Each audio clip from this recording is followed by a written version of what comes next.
Ultimately, primaries are by definition a low turnout election when it's compared to what we're going to see in November.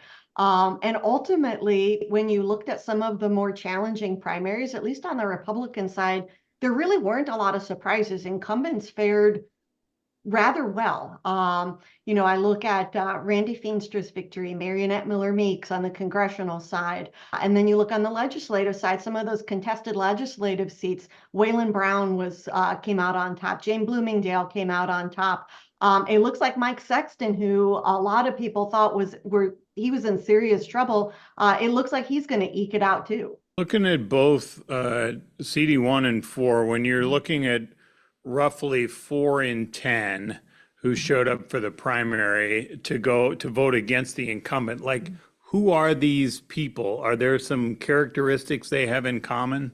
When I look at both of those congressional districts, again, a primary is a low turnout election. And so that means a relatively small number of people are able to have a relatively outsized voice. And so, for any incumbent member of Congress, state legislator, there are always going to be some folks who wish to come out and have a protest vote, who want to show that they're unsatisfied with the incumbent or unsatisfied with the establishment. That's kind of a tale as old as time.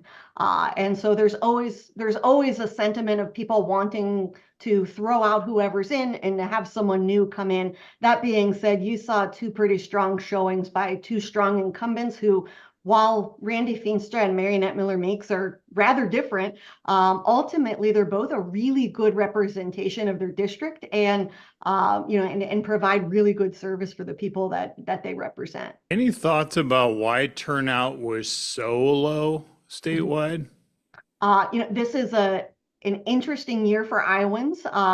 There's not very often that we don't have a top of the ticket. So there was no candidate for governor, there was no candidate for U.S. Senate. And so as you have down ballot races leading the ticket, those candidates, down ballot races have lower name ID. And typically when there is low name ID, there's high indecision. And when there's high indecision, that results in low turnout.